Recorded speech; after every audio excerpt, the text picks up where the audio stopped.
Amastratini. Oggi siamo qui a festeggiare Mistretta città del folklore e voglio partire da una premessa. La FITP, e lei l'ha sottolineato, signor Presidente, leggendo il dispositivo della delibera, nell'istituire il riconoscimento città del folklore è partita da una premessa fondamentale che si richiama alle disposizioni della Convenzione per la salvaguardia del patrimonio culturale immateriale adottata a Parigi il 17 ottobre del 2003 dalla 32esima sessione della Conferenza Generale dell'UNESCO. E in questa occasione mi piace riportare un passaggio della suddetta convenzione e in particolare la puntualizzazione che fa l'UNESCO quando esplicita che per patrimonio culturale immateriale si intendono le tradizioni e le espressioni orali. Oggi ne parlavamo con la professoressa Caruso, ivi compreso il linguaggio in quanto veicolo del patrimonio culturale immateriale, e poi le arti dello spettacolo, le consuetudini sociali, gli eventi rituali e festivi, l'artigianato, la gastronomia tradizionale, le rappresentazioni, le espressioni, le conoscenze, il know-how, come pure gli strumenti, gli oggetti, i manufatti e gli spazi culturali associati agli stessi che le comunità, i gruppi e in alcuni casi gli individui riconoscono in quanto parte del loro patrimonio culturale. Pertanto dovrebbe essere dovere, sottolineo dovere, di ogni pubblica amministrazione promuovere la conoscenza del patrimonio culturale immateriale e favorire la trasmissione di questo patrimonio tra le generazioni,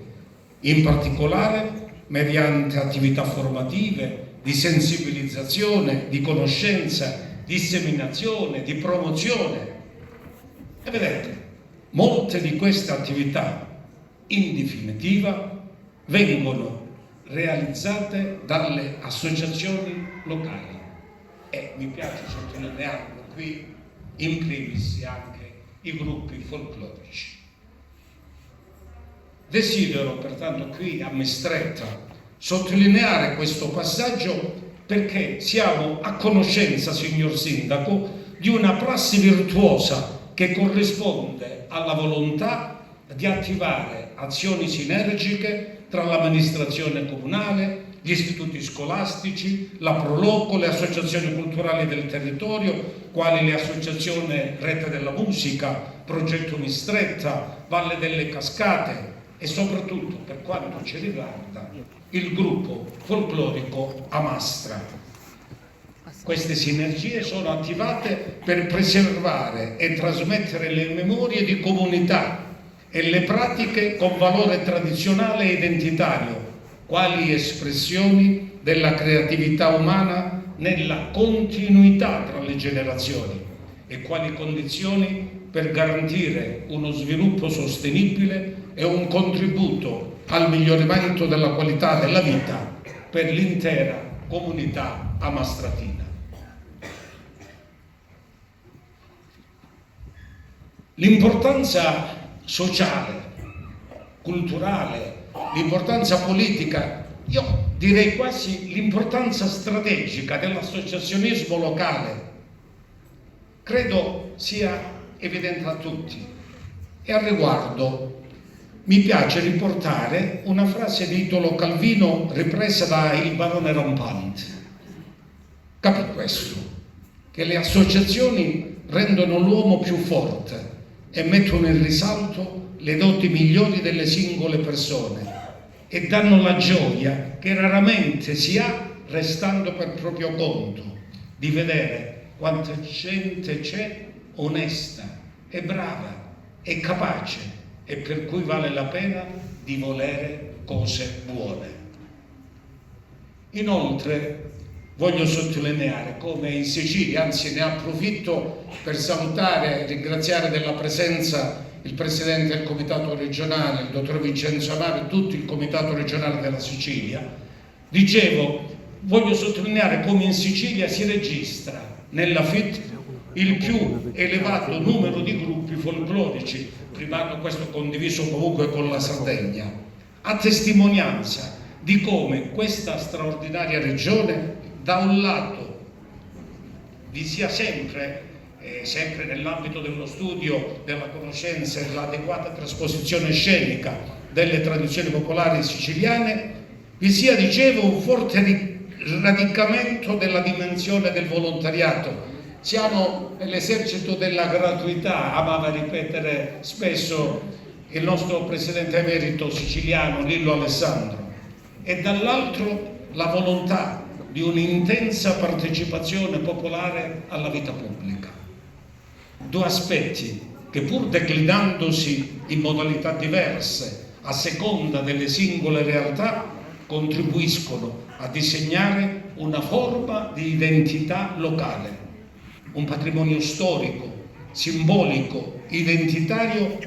che non si fossilizza in una forma stabile, ma che al contrario aspira a rinnovarsi continuamente, modellando passato e presente.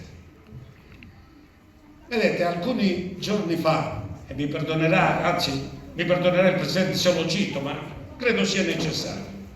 alcuni giorni addietro, in risposta ad un quotidiano locale del Molise che criticava, sostenendo di essere fuori dalla contemporaneità, criticava una performance di un gruppo folclorico molisano che faceva la sua trasposizione scenica presentando tradizionali proverbi e detti molisani per richiamare anche in senso critico gli aspetti negativi dell'antica società patriarcale. Ebbene, abbiamo voluto rispondere a questo giornalista ricordando le parole quanto mai efficaci di Gustav Mahler. Tradizione non è culto delle ceneri, ma custodia del fuoco. Il fuoco è la vita, è l'energia, l'innovazione. Le ceneri sono il passato immobile. Ecco la missione allora, la mission dei gruppi folclorici. Custodire il fuoco significa alimentarlo, come lo possiamo alimentare questa sera, come splendidamente questo fuoco è stato alimentato stamattina ascoltando la Lectio Magistralis del professor Faeta, e quindi non limitarsi a conservare ciò che è rimasto dopo che il fuoco si è spento. Per concludere, salutiamo davvero con grande riconoscenza l'intera comunità mastratina, l'amministrazione comunale, la Proloco, gli studenti di tutti gli istituti scolastici, le associazioni culturali, le parrocchie e i gruppi parrocchiali,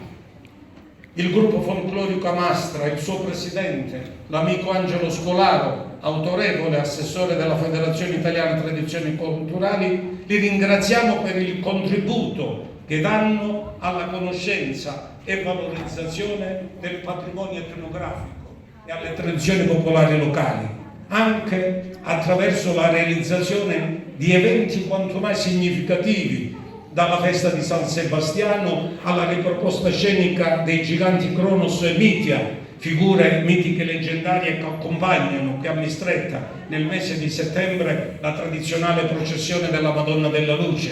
dalla rassegna internazionale del folklore al raduno europeo dei giganti, dalla sagra della focaccia tipica mastratina denominato Cudurune al premio Maria Messina e soprattutto al premio Cocchiara, che è organizzato in collaborazione con la FIT per le 3 università siciliane, ha il merito di ricordare il ruolo di Cocchiara quale fondatore in Italia dell'antropologia sociale e di gratificare e far conoscere prestigiosi studiosi italiani e stranieri che con le loro ricerche teoriche, metodologiche sul campo hanno condotto e conducono indagini nei diversi ambiti delle discipline etnoantropologiche nei differenti contesti e realtà socioculturali. Tutti eventi, questi che ho menzionato prima, ed iniziative che ci riconducono alle tradizioni popolari, che sono poi